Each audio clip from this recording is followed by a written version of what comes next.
네, 봄철에 잠깐 나타나는 불청객 정도로만 여겨졌던 미세먼지가 이제는 공공의 적으로 떠올랐습니다. 정부도 본격적으로 대책 논의에 나섰는데요. 미세먼지 종합 대책을 두고 환경부와 기재부가 엇박자를 내고 있습니다. 자, 이 미세먼지와 관련한 내용들을 짚어보겠습니다. 스튜디오에 김방희 생활경제연구소장, 또 이명욱 연세대 환경공해연구소 부사장 함께 자리했습니다. 안녕하십니까? 예, 네, 안녕하십니까? 자, 이 얼마 전에 상당히 우리 공기 질에 대해서 다시 한번 생각해보는 뉴스가 나왔는데요. 전 세계적으로 180개 국가, 조사 대상 180개 국가 가운데 우리나라의 공기질이 173위에 머물렀습니다. 이게 거의 그 꼴찌 수준인데요. 우리나라 공기질이 이렇게 나쁜가요? 그러니까 뭐 객관적인 자료로 판단을 해본다면 이건 그 위성 관측을 했던 겁니다. 그러니까 예. 정확히 측정을 해서 결과를 해석을 하는 것이 아니고요. 위성 상태를 갖고 예측을 해서 본 결과들입니다. 예. 근데 이제 항목별로 보면 그 중에 제일 나쁘게 나온 것이 이제 초미세먼지에 대한 부분들이 예. 굉장히 나빴고요. 예. 질소산화물이 최하위로 평가가 되어졌습니다. 질소산화물. 네. 예. 그래서 이 문제점들을 해결하지 못하면 우리나라의 대기 상태도 개선된 상태로 만들기는 쉽지 않은 그런 평가를 받았다라고 보시면 될 것 같습니다. 예. 자, 지금 뭐 잠시 들어온 속보 때문에 전해드리도록 하겠습니다. 지금 반기문 유엔 사무총장 지금 제주 포럼에 참석하고 있는데요. 자, 오늘 연설을 통해서 반기문 총장이 북과 대화를 향한 길 다시 찾아야 한다 이렇게 발언을 했습니다.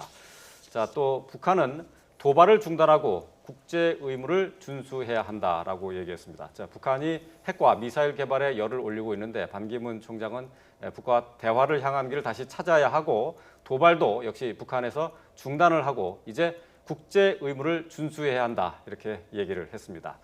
자세한 소식은 들어오는 대로 다시 전해드리도록 하겠습니다. 자, 계속 이어 나가겠습니다. 자, 지금 조금 전에 말씀하신 거 이제 질소산화물 뭐 이런 수준의 이런 부분에서는 상당히 안 좋은 것으로 돼 있는데 이 질소산화물은 구체적으로 보면은 교통 부분 그러니까 자동차 배기가스에서 많이 나오는 것 아닙니까? 네, 현재까지 이제 증명된 여러 가지 그 문제점들이 있습니다. 그래서 네. 이제 연료 계통의 것들로부터 보통 기인되는 건데 예.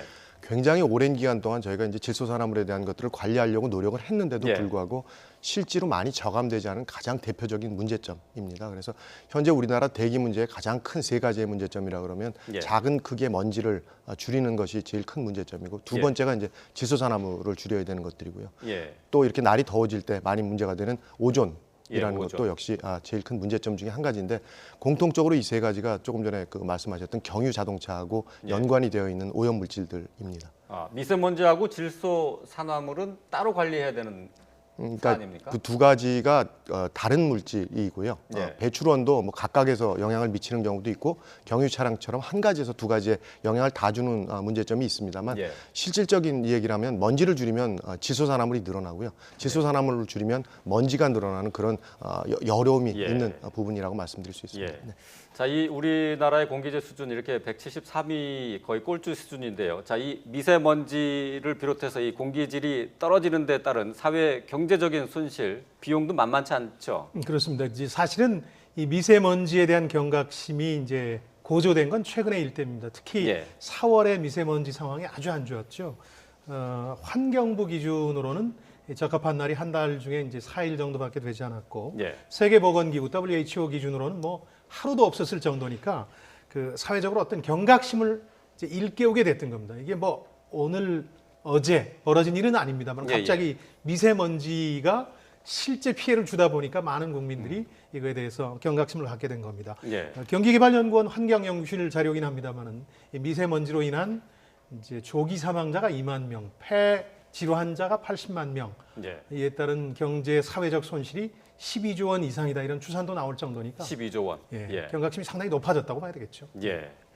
자, 이 사회 경제적 비용이 12조 원에 이를 정도면은 국가가 나서서 당장 관리를 해야 될 문제가 아닐까 이렇게 생각이 드실 텐데요. 자, 이 미세먼지 하면은 먼저 서해 쪽으로 중국을 바라보게 됩니다. 중국에서 유입되는 미세먼지의 양이 많은 것은 확실한데 또 그것만 원인은 아니라면서요. 네, 그러니까 우선은 중국으로부터 넘어오는 것들은 대부분 좀 큰 크기의 먼지들이 많이 넘어온다라고 보시면 되겠습니다. 네. 그러니까 황사라든가 아주 큰 크기의 먼지들은 이동 거리가 멀기 때문에 장거리 이동이 가능하지만 예. 국내에서 작은 크기, 지금 초미세먼지라고 해서 국민들이 관심을 갖고 있는 부분들은 오히려 국내에서 발생되는 양이 훨씬 더 크기 때문에 예. 중국으로부터 오는 것들은 예경보 체제를 통해서 우리가 관리할 수밖에 없겠지만 국내에서 발생되고 있는 문제점들에 대한 것들을 최소화시키는 것이 국민의 건강을 보호하기 위해서는 필요한 그런 시점이라고 보여집니다. 예. 자, 이런 가운데 우리 일상생활에서 발생하는 미세먼지도 최근에 이슈가 됐습니다. 자, 생선이나 또 고기를 구울 때 인체에 치명적인 수준의 미세먼지가 발생한다 하는 건데요. 자세한 내용을 김민호 앵커가 정리해서 전해주겠습니다. 제가 나와 있는 이곳 YTN 뉴스케어 4층에 있는 휴게실입니다. 보통 밀폐된 주방이라고 하는 공간을 저희가 이곳에 그대로 재현을 해놨습니다. 환풍기도 투명 테이프로 다 막아놓은 상태고요. 문도 완벽하게 틀어 막은 상태입니다. 뭐 여타 다른 공기가 들어올 수 없는 그런 밀폐된 공간을 그대로 재현한 겁니다. 자, 여러분 앞에 보시면은 지금 고기가 이렇게 요리가 되고 있습니다. 뉴스 전문 보도 채널에서 왜 지금 쿡방을 찍고 있냐 이렇게 오해하실 분들이 계실 텐데 저희가 며칠 전에 환경부에서 발표한 조리할 때 이 미세먼지 변화 정도를 직접 여러분 앞에서 실험을 해볼까 해서 마련한 자리입니다. 자, 이 고기가 조리되기 몇 분 전에 아무것도 없는 상태에서 저희가 미리 이 대기 미세먼지 농도의 수준을 측정을 해봤습니다. 그랬더니 그 결과가 51.4 마이크로그램, 이 세제곱미터당의 수치인데요. 이건 이제 보통 미세먼지 수준에 부합하는 그런 수치입니다. 일반적인 상태라고 볼 수가 있겠습니다. 자, 이 조리를 시작한 지 이제 한 10분 정도 지났는데 10분 동안에 미세먼지 농도가 어느 정도 변화가 있었는지 다시 한번 측정을 해서 비교 수치를 한번 보여드리도록 하겠습니다. 자, 미세먼지 농도가 측정이 완료가 됐습니다. 수치가 2998 마이크로그램이 나왔습니다. 이게 어느 정도 수치인지 여러분 상상이나 가십니까? 보통 미세먼지 농도 주의보가 내렸을 때가 90 마이크로그램입니다. 지금 거의 3,000에 육박하는 수치가 났는데 이건 뭐 30배가 넘는 수치입니다, 여러분. 혹시 이 정도 상상이나 해보셨습니까? 지금 이 공간이 굉장히 밀폐된 공간이기 때문에 환경부에서 실험한 결과보다는 더 높은 수치가 나온 것으로 보이는데 이 정도 수치가 여러분들 건강에 어느 정도 우려가 있을지 심히 걱정이 되고 있습니다. 지금은 저희가 미세먼지 농도를 측정을 했는데 사실 이 공간에는 미세먼지뿐만이 아니라 굉장히 다양한 유해 물질들이 떠다니고 있습니다. 뭐 이산화질소라든지 블랙카본이라든지 폼알데하이드라든지 이런 것들이 지금 여기를 가득 채우고 있는 상태입니다. 저는 사실 고기나 생선을 집에서 구워 먹을 때 그냥 맛있는 냄새만 취했었지 이렇게 미세먼지 농도가 높아질 건 상상도 못했습니다. 자, 그렇다면 여러분께서도 아니 과연 그럼 집에서 요리를 하지 말란 소리냐 이렇게 오해하실 수가 있는데 그건 아니고요. 여러분 부엌 옆에 창문이 있으실 겁니다. 그 창문 5분만 열어두시면 미세먼지 농도 10분의 1로 줄어들게 됩니다. 그리고 그 가스레인지 위에는 팬 있지 않습니까? 팬과 같이 환기를 시켜주는 게 아마 여러분 건강에 더욱더 도움이 될 것 같습니다. 자, 그리고 마지막 질문 하나 더. 오늘 같은 날 대기먼지 농도가 굉장히 안 좋은데 이럴 때도 문을 열고 요리를 해야 되냐? 물론입니다. 왜냐하면 이 공간이 여러분 밖의 공기보다 더 지금 미세먼지 농도가 높아요. 그러니까 꼭 여러분 조금이라도 문을 열고 환기하시면서 여러분 건강 챙기시는 거 기억하시기 바랍니다. 네, 김민호 앵커가 우리 생활 속에 주방의 모습을 그대로 재현을 해봤습니다. 자, 주방에서 저렇게 굽고 이렇게 끓이는 경우가 많은데요. 자, 이런 경우에 밀폐된 공간에서 미세먼지가 급속하게 높아질 수 있는 거죠. 네. 그러니까 이게 왜 이런 일을 하게 됐냐면 사실은 담배를 피지 않는 가정주부들이 오히려 담배를 피는 남자보다 폐암이 일반적으로 발생률이 높은 예. 거가 문제가 됐습니다. 그럼 과연 어떤 것들이 주요 원인으로 작용을 했을 것인가? 그래서 이것들을 예방할 수 있는 원칙을 미리 만들자라는 것이 가장 중요한 취지였고요. 예. 그래서 실제로 이제 주방에서 발생되는 먼지의 양이나 이런 것들을 측정을 해보니까 우리가 생활하고 있는 생활 공간에서 발생되는 거에 수십 배 이상의 먼지나 여러 가지 포름알데하이드, 뭐 VOC 등등의 물질들이 만들어지고 있어서 예. 이것들을 줄이는 방법을 찾자라는 겁니다. 더군다나 가정에서 이제 주방에서 조리를 하게 되면 이 오염 물질들이 바로 가족들한테까지 이동이 되어지는데 우리나라 가정주부들이 대부분 여러 가지 일을 동시에 하는 속성이 있어서 예. 뭐 식탁에 아이들을 앉혀놓고 공부를 가르쳐 준다거나 이런 그렇죠. 일들을 하게 되면 굉장히 약한 집단인 어린이와 같은 경우는 똑같은 오염 물질에 노출이 되어져도 있어도 피해는 월등히 커지게 예. 됩니다. 그래서 그런 조리와 같은 오염 물질을 많이 발생시키는 일을 할 때는 가능한 가족들은 방에 들어가 있거나 이런 그 오염 물질로부터의 노출을 줄이는 것이 필요하겠고요. 또 한 가지는 아까 뭐 설명을 하셨습니다만 일단 그 환기, 주방 환기 장치에 대한 것들을 잘 점검하실 필요가 있습니다. 대부분의 경우에 주름 부분이 이렇게 그 균열이 많이 생겨서 예. 굉장히 많이 빠져나가는 경우들이 있어서 예. 이 성능이 제대로 되는지와 그다음에 이 용량을 늘리기 위해서 빨리 올라가는 용량을 늘리기 위해서는 창문을 양쪽으로 열어서 바람기를 만들어 주시면 끌려 올라가는 양과 끌려 올라가지 못한 부분들이 또 환기를 통해서 빠져나갈 수 있는 확률이 높고요. 예. 아까 얘기하신 것 중에서 한 5분 정도를 더 열어놓으라고 그러셨는데 예. 그거보다는 좀 더 길게 더 길게. 한 15분에서 30분 정도는 15분에서 30분. 최소한 열어주시는 것이 예. 그래도 먼지로부터의 노출을 최소화시키는 방법이라고 생각이 예. 되어집니다. 그러니까 환기를 시켜주는 게 가장 중요한데 말이죠. 네. 근데 바깥에 미세먼지 주의보가 내려져 있어요. 그러면은 그래도 열어놓는 게 나은 네, 거죠. 아까 보신 바와 같이 이 발생되는 실내에서의 먼지 농도가 네. 주의보나 예보 단계의 바깥 공기보다 월등히 나쁘다라는 겁니다. 그래서 주로 우리가 신경을 써야 되는 것들은 집안에서 흡연을 하시는 분이 있다거나 네. 조리를 할 때 굽거나 튀기거나 뭐 이런 일들을 할 때거나 아니면 청소를 했을 때와 같은 경우는 대부분 실내에서 발생되는 먼지나 오염물질의 농도가 급격히 높아지기 때문에 네. 어지간한 주의보나 경보라 그러더라도 환기는 병행해서 일일 한 3, 4회 이상 꼭 해주시는 것이 실내 공기 상태를 깨끗하게 만드는 방법 중에 한 가지입니다. 예, 그렇다면 미세먼지 어떤 성분이 인체에 유해한 영향을 주는 겁니까? 그러니까 미세먼지가 발생되는 원인에 따라 달라지게 되는데요. 주로 이제 화석 연료라고 그러는 우리가 그 석유계 연료나 석탄계 연료들을 쓰게 되면 네. 그 안에 포함되어 있는 여러 가지 나쁜 물질들이 공기 중에 존재를 하면서 먼지에 달라붙게 됩니다. 예. 그래서 주로 이제 다완방향족 탄화수소라고 그러는 폐암의 주요 원인 물질이나 지금 여기 도표에 나오는 여러 가지 이온 상태의 물질들, 예. 그래서 질소산화물이라든가 황산화물과 같은 것들, 그리고 VOC나 포르말데하이드와 같은 물질들이 이 그 먼지에 달라붙게 되어져 있고, 특히 이제 중금속도 최근에 와서는 굉장히 중국으로부터 넘어온 석탄계 연료의 문제점들에 포함이 되어 있던 것들이 복합적으로 나타나는 그런 영향들이기 때문에 먼지는 크기가 작으면 작을수록 우리 몸에 들어갈 확률이 높고요. 그 다음에 성분이 이렇게 화석연료로부터 기인된 것일수록에 건강에 미치는 피해는 훨씬 더 커질 수 있는 원인 물질이라고 말씀드릴 수 있습니다. 예. 자, 올해 들어서 미세먼지가 부쩍 국민들의 큰 관심사가 돼 있고 환경 문제로 등장을 했습니다. 자, 이러다 보니까 박 대통령도 미세먼지 문제 심각성을 강조하면서 대책 마련을 촉구를 했었는데요. 국무회의에서 발언한 박 대통령의 얘기를 좀 듣고 미세먼지 대책에 대해서 얘기 계속 이어가겠습니다. 미세먼지 문제는 국민들의 안전과 건강을 위협하는 중차대한 문제로 국가적 차원에서 특단의 대책을 세워야 합니다. 우리가 그 미세먼지 부분과 관련해서 뭐 화력 발전소에서 뿜어 나오는 그 매연 가스라든가 그것뿐만 아니라 우리 많은 사람들이 매일 그 사용하고 있는 자동차 이것도 그 미세먼지의 그 어떤 원흉이라고 그 분석이 되고 있습니다. 그렇다면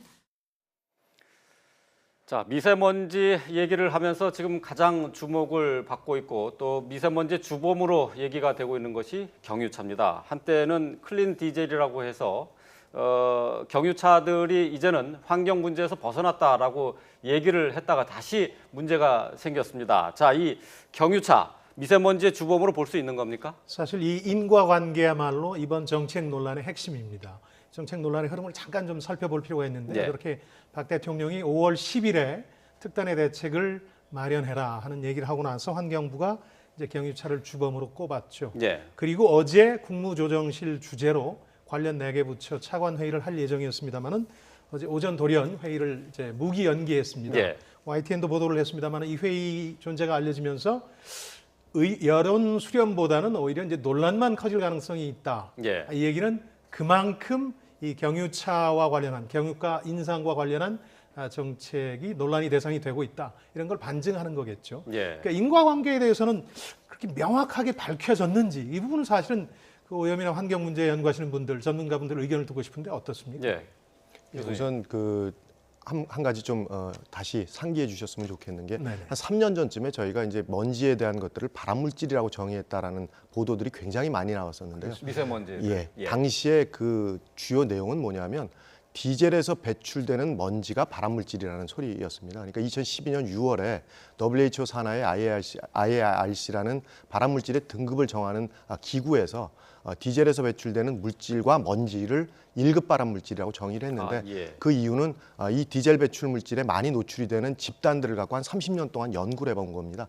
그렇게 봤더니 실제로 폐암 발생률이 높은 집단은 한 12배 이상 높게 나타났고 예. 방광암 등에 대한 것들이 급격히 증가하는 것들을 명확히 역학 연구에서 증명이 되어졌기 때문에 예. 이 물질을 전 세계적으로 1급 발암 물질이라고 정의를 새롭게 했던 것들이 바로 경유로부터 배출되는 미세먼지에 대한 문제점이었습니다. 예.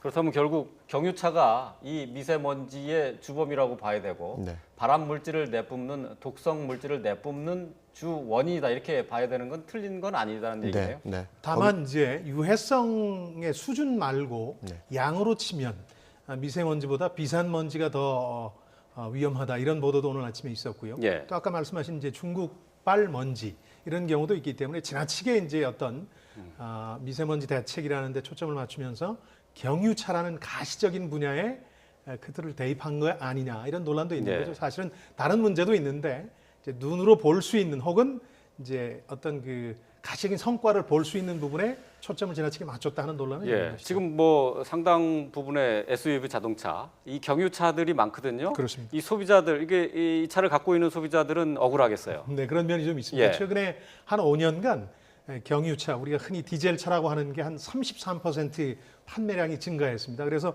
한 세 가지 지표만 좀 살펴보면요. 우선 지금 등록된 예. 차량 10대 가운데 4대는 경유차입니다. 예. 그리고 신규 등록된 거, 그러니까 이제 판매돼서 예. 신규 등록된 경우는 이제 차량 절반 가량이 경유차입니다. 예. 도표가 준비되어 있는지 모르겠습니다만은 이제 많이 팔리고 있죠. 그리고 경유차 비중이 상당히 높아지고 있어요. 매년 있어서 예. 6대 4 정도로 보시면 됩니다. 예. 심지어 이제 수입 외제차의 경우에는 특히 유럽 차량들이 인기를 끌면서 지금 60% 이상이 경유차예요. 수입차의 경우. 예, 그렇습니다. 그리고 예. 2005년에 경유차 승용차를 시판 허용을 했습니다. 그리고 나서 2009년도에 친환경 경유차, 그러니까 클린 디젤이라는 명분 하에 이걸로 인증을 받으면 예. 환경 개선 부담금을 절반으로 깎아주고 뭐 공영 주차장 같은데 요금을 절반으로 깎아주는 혜택을 줬단 말이죠. 그 때문에 이렇게 늘어났는데 최근 5년간 예. 갑자기 이제 경유차가 환경 오염의 주범이다 이렇게 되니까 소비자들 입장에선 당황스러운 거죠. 예. 그러니까 정책의 어떤 그 일관성에서도 문제가 제기되고 있고요. 또 하나는 정책의 편의성 부분도 소비자들이 많이 지적하고 있습니다. 무슨 얘기냐면은 그런 문제가 되면은 세금 올리면 끝나는 거냐? 예. 경유에 대한 세금을 올리자는 게 환경부의 입장인데 거꾸로 이제 휘발유 같은 거 가격을 좀 낮추는 건 안 되냐 이런 논란도 좀 벌어지고 있는 거죠. 왜냐하면은 지금 휘발유, 경유, LPG의 비율이 이제 예. 에너지 세제 개편에 따라서 2007년도에 100대 85대 50으로 정해졌기 때문에 꼭 경유 가격을 올리는 게 답이냐? 이걸 위해서 좀 지나치게 이 부분을 강조한 면이 있지 않느냐. 소비자들 불만이 제기되는 것도 사실이죠. 예. 지금 어쨌든 그런데 경유의 사용량은 줄여야 되고요. 경유차도 단계적으로 좀 줄여가야 되는 게 맞는 방향 아닙니까? 네, 현재까지 확인된 바로는 틀림없이 경유 자동차가 굉장히 많은 먼지를 발생시킬 뿐만 아니라 예. 사실 이제 폭스바겐 사태에서 질소산화물 얘기가 많이 나왔습니다. 그런데 이 질소산화물과 같은 것들이 2차 먼지를 만드는 원인이 됩니다. 그러니까 결국 자동차 배기가스에서 직접적으로 먼지가 만들어질 뿐만 아니라 그 이외에 만들어진 가스상 물질들이 공기에서 변환이 이루어지면서 다시 2차적으로 아주 작은 크기의 먼지들을 만들고 있기 때문에 예. 이것들이 결국 사람의 건강에 굉장히 해를 많이 주는 원인으로 작용을 하고 있어서 일단 확인된 것들부터 최소화시키려는 정부의 노력은 필수적으로 병행돼야 될 일이라고 생각이 되었습니다. 예. 이 초미세먼지 지금 날마다 지금 뭐 예보는 나오고 있습니다만은 어제 오늘 같은 경우에도 사전에 예보가 없었습니다. 오늘은 뭐 물론 뭐 예보가 있었습니다만은 갑작스럽게 미세먼지가 이렇게 우리 생활 속에 큰 문제로 이렇게 대두가 돼 있는데요. 국민 생명과 그 직결돼 있다 보니까 우리 사회도 어느 정도 불편함과 적절한 비용은 감수를 해야 될 것 같기는 한데요. 초미세먼지 예보를 어떻게 하면 쉽게 알아볼 수 있는지 여기에 대한 궁금증도 있을 것 같습니다. 윤재희 앵커가 자세히 전해드리겠습니다.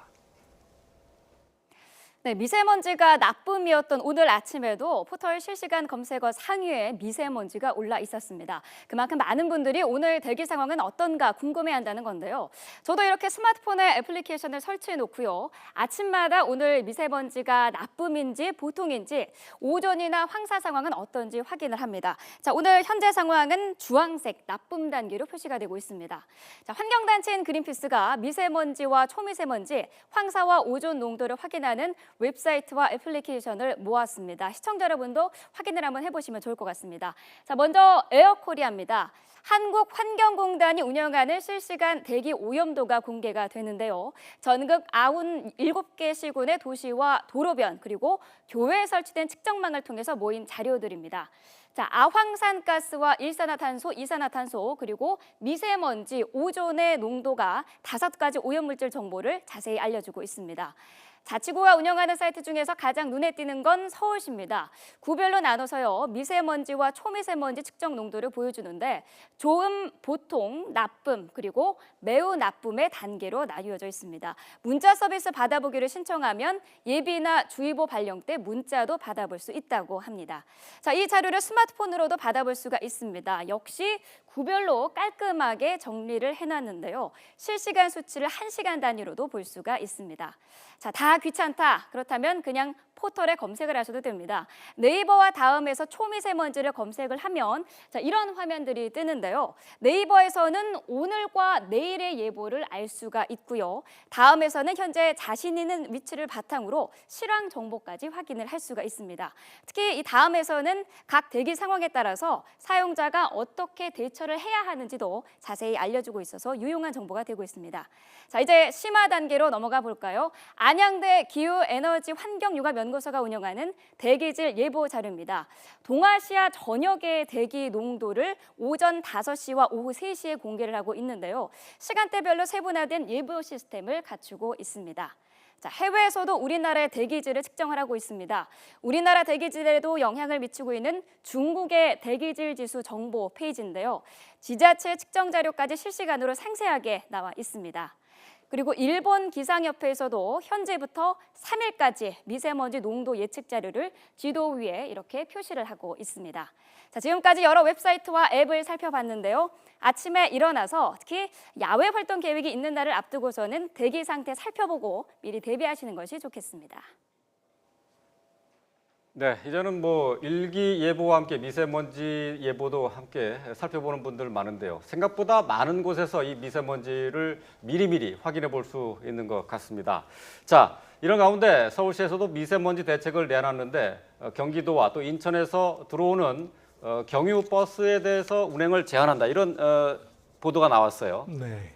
서울시가 사실은 미세먼지를 줄이기 위해서 그간 7,500여에 달하는 서울 시내 버스는 다 바꿨습니다. 이제 압축 천연, 그러니까 CNG라고 불리는 버스로 바꿨는데 이제 문제는 주변 지자체에서 들어오고 나가는 그런 버스가 한 1,700여 대 정도가 아직은 교체가 안 된 상태인데요. 뭐 유예 기간을 두고 지자체와 협의는 해야 되겠습니다만은 이 부분을 이제 바꿔 나가도록 유도하겠다는 겁니다. 다만 이건 재원 문제도 좀 있을 텐데 대당 가격을 고려하면 한 2,200억 가까이가 죄송합니다. 2천억 가까이가 들 것으로 보여서 재원 문제가 다시 논란이 될 수 있고 지자체와 이제 향후에 협의를 해야 될 부분이 아닌가 이런 생각이 듭니다. 예. 자, 이 경유차에 대해서는 꼼꼼하게 그 대책을 마련을 해야 될 것 같은데요. 외국의 사례는 어떻습니까? 외국에서는 이 경유차에 대해서 어떤 환경적인 제약들이 없나요? 지금 현재 그 선진국들 특히 이제 경유차를 많이 쓰는 유럽 같은 경우에는 그러니까 이런 오염 물질들이 덜 발생되는 지역들을 LEG 존이라고 표현합니다. 로우 에미션 존이라고 그래서 오염 물질들이 덜 발생될 수 있는 지역들을 지정을 해서 오염 물질을 많이 배출하는 차량들이 통행하지 못하도록 하는 그런 정책들도 많이 하고 있고요. 그다음에 과다 오염 물질을 배출하는 차들에 대한 규제나 관리에 대한 원칙들을 최근에 적용을 하고 있고 환경부도 아마 곧 이런 것들에 대한 검토를 통한 국민들의 활용을 발표하겠다라는 것까지는 저희가 언론을 통해서 접한 바가 있습니다. 예, 그렇군요. 그 서울시에서 지금 경유차 운행을 제한하는 것이 전혀 새로운 그런 내용은 아니다. 뭐 그런 거네요. 그러니까 선진국에서도 활용하고 있는 정책이군요. 예. 잘 알겠습니다. 예, 오늘은 미세먼지에 대해서 좀 자세히 들여다봤습니다. 생활 속에서도 주의해서 지켜봐야 할 점들이 있었고요. 또 경유차 다시 한번 정책에 대해서 좀 더 심도 깊은 대책을 마련해야 될 때가 된 것 같습니다. 자, 지금까지 김방희 생활경제연구소장 또 이명욱 연세대 환경공해연구소 교수님과 함께 했습니다. 오늘 말씀 잘 들었습니다. 고맙습니다. 네, 안녕히 계십시오. 감사합니다.